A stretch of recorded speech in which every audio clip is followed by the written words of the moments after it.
இங்கிலாந்து அணி 5 விக்கெட் வித்தியாசத்தில் ஃபஸ்ட்டு டெஸ்ட்டை வந்து ஜெயிச்சிட்டாங்க. இந்த பிளேயிங் லெவனை வச்சுட்டு இந்திய அணியால் சத்தியமாக ஒன்றுமே பண்ண முடியாது. நம்ம அப்போவே சொல்லியிருந்தோம் இதை வச்சு இவங்க என்ன பண்ண போகிறாங்கன்னு சொல்லிட்டு. நல்ல பாடத்தை கற்றுக்கிட்டாங்க அப்படின்னே சொல்லலாம். ஈஸியாக ஜெயிச்சுட்டு போயிட்டாங்க அப்படின்னே சொல்லலாம். இன்னைக்கு மேட்ச்சில் நடந்த இன்ட்ரெஸ்டிங்கான விஷயங்கள் எல்லாத்தையுமே நம்ம ஃபுல்லாகவே பார்த்துடலாம். ஹாய் மக்களே, நான் உங்கள் ஷியாம். என்ன நடக்கூடாதுன்னு நினச்சோமோ அதான் நடந்துட்டு இருக்கு. ஃபர்ஸ்ட் டைமாக வந்து இந்திய அணி தோத்துருக்கு. பார்த்தீங்கன்னா நம்மளுக்கு ஒரு ஃபீலிங்கே இருக்க மாட்டேங்குது. இந்தியா தோத்துருச்சு அப்படின்னா ரொம்ப ஃபீலிங்காக இருக்கும். அடுத்த நாள்லாம் நாளே ஓடாது. என்னடா இப்படி தோக்குறாங்க அப்படின்ற மாதிரி இருக்கும். நம்மளுக்கு நேற்றே தான் ரிசல்ட் தெரிஞ்சு போச்சு. அப்படி இருந்துமே நான் ஒரு ஹோப் நம்பினேன். அதாவது வந்து இந்தியா ஜெயிச்சிரும் எப்படியோ அப்படின்னு சொல்லிட்டு நம்பினேன். ஆனால் நம்பினதெல்லாம் மண்ணள்ளி தூக்கி போட்டாங்க. இருந்தாலும் ஒரு லைட்டாக ஒரு ஓரத்தில் சொன்னிச்சு, இந்த கௌதம் மாம்ஸ் பிளேயிங் லெவன்லாம் சத்தியமாக வேலைக்காகுது, இவங்க மண்ணை கவுவாங்க, அப்போ தான் உங்களுக்கு புத்தி வரும், ரோஹிட்டுக்கும் விராட்டுக்கும் பண்ணீங்கல்ல அதுக்கு உங்களுக்கு தண்டனை நடக்கும்டா அப்படின்னு சொல்லிட்டு நடந்துச்சு. அதே தான் நீ நடந்திருக்கு. ரோஹிட் அண்ட் விராட் கோலி ஃபேன்ஸ் வந்து பார்த்தீங்கன்னா செம்ம ஹாப்பியாக, ஐ எம் ஹாப்பி. என்னாச்சு அவர் என்னங்க பண்ணுறாரு, குடிச்சுக்கிட்டு ஆடிக்கிட்டு இருக்காருமா அப்படின்ற மாதிரி தான் டான்ஸ் ஆடிக்கிட்டு இருப்பாங்க அப்படின்னு சொல்லலாம். ரொம்ப புவரான ஃபீல்டிங் எஃபர்ட்டு, கேட்சை விடுறது, பூம்ரா மட்டும் நம்பிக்கிட்டு இருந்தாங்க. சர்துல் தாக்கூரை எது கொண்டு வந்தாங்கன்னு சொல்லிட்டு பிரசித் கிருஷ்ணா பார்த்தீங்கன்னா கிட்டத்தட்ட வந்து ஒரு ஓவருக்கு 6 ரன் கொடுக்குறாரு. டெஸ்ட்டில் 6 ஓவர் போட்டு 38 ரன் கொடுக்குறாரு. ஃபஸ்ட்டு செஷன் ஃபுல்லாக காலி. கோவிந்தோ பார்த்தீங்கன்னா அப்படியே நிற்கிறான். பென் டக்கெட்டும் கிராலியும் வந்து ஸ்டாண்டிங்கை போட்டு அப்படியே நிற்கிறாங்க. நகர்த்த கூட முடியல.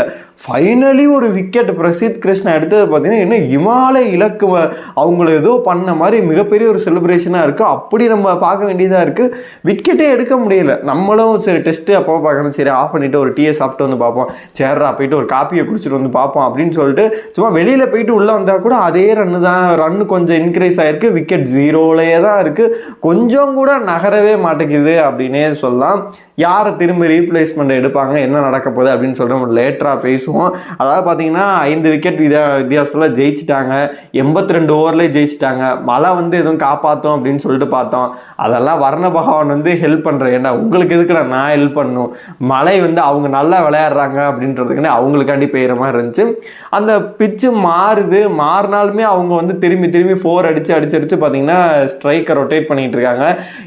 நீங்கள் இப்போ நினச்சிக்கோங்களேன், இதே சுச்சுவேஷனில் வந்து இந்திய அணி இருக்குது. 371 தான் அடித்தா வின்னு அப்படின்னு இருக்கு. இந்திய அணி ஜெயிக்குமா? 5 விக்கெட் போயிருச்சுன்னு வச்சுக்க, 6 wicket 33 run, 31 run, sorry 6 விக்கெட்டுக்கு 31 run. எவ்வளோ பெரிய இது. நெட்ஸில் எல்லாம் ப்ராக்டிஸ் பண்ணுறாங்களா இல்லையா அப்படின்னு சொல்லிட்டு நம்மளுக்கு வந்து டவுட்டாக இருக்குது. கௌதம் மாம்சன் திட்டுறாரான்னு சொல்லிட்டு தெரியவே இல்லை.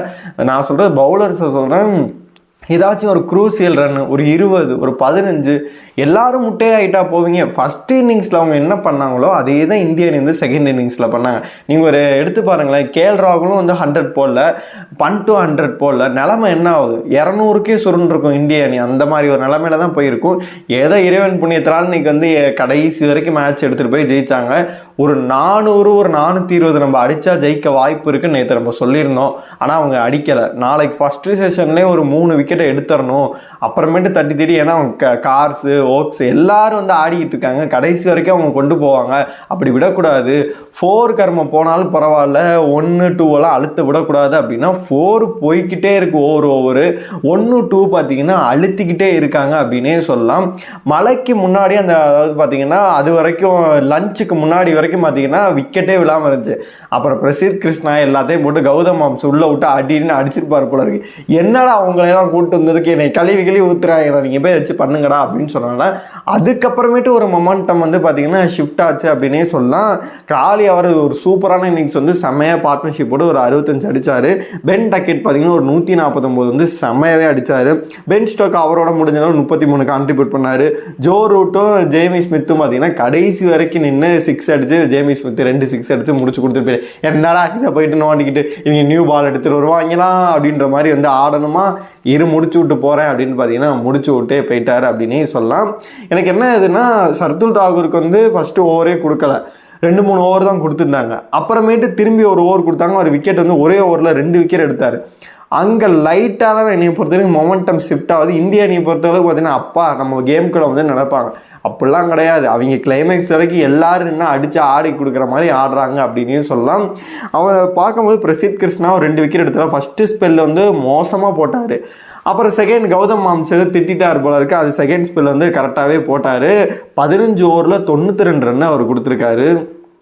என்ன சொல்கிறது அப்படின்னு சொல்லி நமக்கு தெரியவில்லை. விக்கெட் எடுத்தாலுமே பார்த்தீங்கன்னா ரன்னை வாரி வழங்கிட்டு இருக்காரு. அவங்க ப்ரெஷராகவே விட மாட்டேங்கிறாரு இங்கிலாண்டை. நீங்கள் ப்ரெஷர்லாம் ஆகவேணாம், 4 அடிச்சு நீங்கள் வர நீட்டாக நின்னுங்க. ஃபஸ்ட்டு செஷனில் 4 ரன் அடித்தாங்க, அப்புறம் 4 ரன் அடிக்க ஆரம்பிச்சிட்டாங்க. அப்படியே அவங்க ஈக்குவலாக அப்படியே கொண்டு போயிட்டே இருக்காங்க. தட்டி பார்த்தீங்கன்னா ரன்னை திருடிக்கிட்டே இருக்காங்க. ஒரு அட்டாக்கிங் ஃபீல்ட் செட்டு இந்திய அணியால் பண்ண முடியல. ரொம்ப திணற மாதிரி இருந்துச்சு. நம்மளுக்கு வந்து நம்ம ஓவராக அவங்களுக்கு குறை சொல்லணும்னு எனக்கு கிடையாது மக்களே. நான் பார்க்கும்போது மேட்ச் பார்க்கும்போது ஒரு இந்திய அணி ஃபேனாக பார்க்கும்போது ரொம்பவே கடுப்பாக இருந்துச்சு. என்னடா இப்படி இவ்வளோ சோக்காக இருக்காங்களே அப்படின்னு சொல்லிட்டு ஒரு கேட்சை வந்து விடுறாங்க. சகல் மாதிரி படுத்திருக்காரு இங்கிட்டு சர்துல் தாக்கர், கைக்கு அந்த கேட்சை விடுறாங்க, பின்னாடி 4 போகுது. அந்த மாதிரி பார்த்தீங்கன்னா என்ன அட்டாக்கிங் ஃபீல்ட் செட்லாம் பார்த்தீங்கன்னா இப்போ ரோஹித் சர்மாவாக இருக்கட்டும், MS தோனியாக இருக்கட்டும், விராட் கோலியாக இருக்கட்டும், ஒரு மாதிரி போட்டு நெருக்குவாங்க. அந்த மாதிரி பண்ணவே மாட்டேங்கிறாரு. அப்படி என்னதான்டா போலீஸ் ட்ரைனிங்கில் ப்ராக்டிஸ் எடுத்த அப்படின்ற மாதிரி தான் இருக்குது. இல்லை பண்ட்டும் கில்லு வேற கத்திக்கிட்டே கிடந்தாங்க. நம்மளுக்கு ஒன்றும் புரியவே மாட்டேங்குது. இவங்க வேற டிரான்ஸ்லேட் வேற பண்ணிக்கிட்டு இருந்தாங்க அப்படின்னே சொல்லலாம். பூம்ரா வந்து பார்த்தீங்கன்னா ஒரு 19 ஓவர் கிட்ட போட்டார். இருந்தாலுமே பார்த்தீங்கன்னா அவரால் எவ்வளோதான் முடியும். கடைசியில் நியூ பால் போடும்போது கில்லு போய் கேட்டார், அண்ணே ஒரு 2 ஓவர் போட்டுக்கொண்டே விக்கெட் என்ன டேய் ஸ்கோர் கார்டை பார்த்தியாங்க எவ்வளோ லோவாக இருக்குது, அடித்து ஜெயிச்சிருவாங்கடா போடா, இதுக்கு மேலே நான் இதுக்குடா ஓவர் போடணும், நான் இன்னும் 2 டெஸ்ட் ஆனடா, அப்புறம் அடுத்த டெஸ்ட்டில் நான் வரமாட்டேன் அப்படின்ற மாதிரி பார்த்தீங்கன்னா அவருமே போய் உட்காந்துட்டாரு அப்படின்னே சொல்லலாம். இந்த செகண்ட் இன்னிங்ஸை பொறுத்தளவு KL அண்ட் பண்ட்டை தவிர யாருமே கான்ட்ரிபியூட் பண்ணவே இல்லை. கடைசியில் ஆக்சிலேட்டர் பண்ணி பார்த்தீங்கன்னா ஜடேஜா பண்ணணும்னு பார்த்தாரு. பார்த்தீங்கன்னா அந்த இடத்துல இவன் தேவையில்லாமல் தூக்கி அடிக்கணும்னு சொல்லிட்டு பிரசித் கிருஷ்ணா அவுட் ஆகிட்டு போகிறாரு. தேவையில்லாத இடையில பார்த்தா அவுட் ஆகிட்டு போனாங்க. அப்படி இருக்கும்போது இன்னைக்கு பார்க்கும்போது டோட்டலாக தெரியுது கொலாப்ஸ் இருக்குது அப்படின்னு சொல்லிட்டு. இதில் பண்ட்டு வேற வந்து அந்த பால் பிரச்சனை அப்படிங்கிறதுனால செகண்ட் டெஸ்ட்டில் வரமாட்டாருன்னு ஒரு பிரச்சனை வேற போயிட்டு இருக்கு. அது என்ன ஆக போகுது, என்ன இப்போதான்டா ஃபார்முக்கு வந்து அடிச்சுக்கிட்டு இருக்கான், மீண்டும் ஒரு பிரச்சனையா அப்படின்ற மாதிரி தான் நம்மளுக்கு தோணுது. என்னை பொறுத்த வரைக்கும் பிளேயிங் லெவனை பொறுத்தளவு இப்போ அடுத்தவங்க என்ன பண்ண போகிறாங்கன்னா கௌதம் மாம்சா அழகாக வந்து நிதிஷ் ஹர்ஷித் ராணா வந்து உள்ளே கூப்பிட்டு வந்துடுறாப்புல. அவருக்காண்டி தான் வந்து கரெக்டாக வந்து சர்துல் தாக்கூர் எடுத்துகிட்டு வந்துட்டாங்க.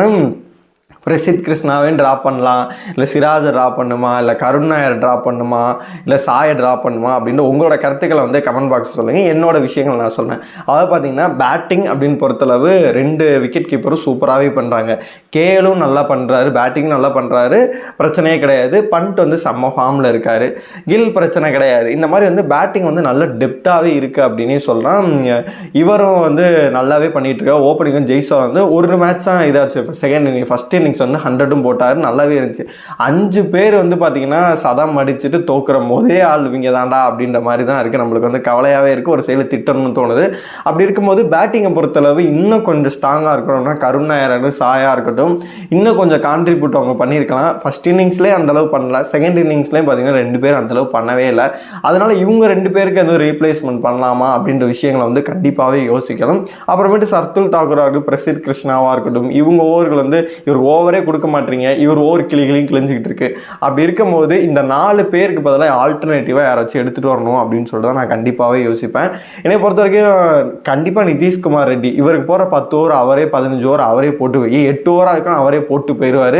1-2 விக்கெட்டை கூட எடுத்துருவார். கண்டிப்பாக பேட்டிங்கில் கான்ட்ரிபியூட் பண்ணுவார். அந்த மாதிரி கண்டிப்பாக பண்ணுவார். அக்ஷர் பட்டேலாக இருக்கட்டும், ஹர்திக் பாண்டியாவாக இருக்கட்டும், ஒரு மிகப்பெரிய ஒரு ஆல்ரவுண்டர் கொண்டு வந்தீங்க அப்படின்னா அவங்க ஒரு 10 ஓவர் 15 ஓவர் போடுவாங்க, ஒரு விக்கெட்டுகளையுமே எடுப்பாங்க, பேட்டிங்லேயும் கான்ட்ரிபியூட் பண்ணுவாங்க.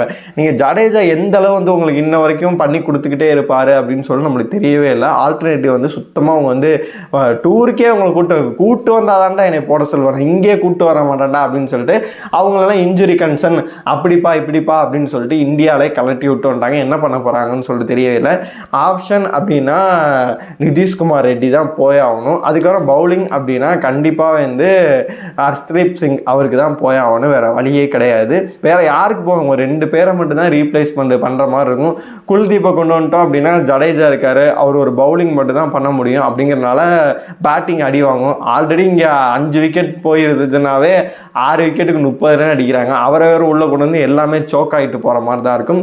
அதனால என்னை பொறுத்த வரைக்கும் இந்த ஒரு 2 ஆப்ஷனை எடுத்துக்கிட்டு நிதிஷ்குமார் ரெட்டியையும் இன்னொரு ஆப்ஷன் எடுத்து ஹர்ஷ்தீப் சிங்கையும் உள்ளே கொண்டு வந்தால் நல்லாயிருக்கும் அப்படின்ற மாதிரி தான் எனக்கு தோணுது.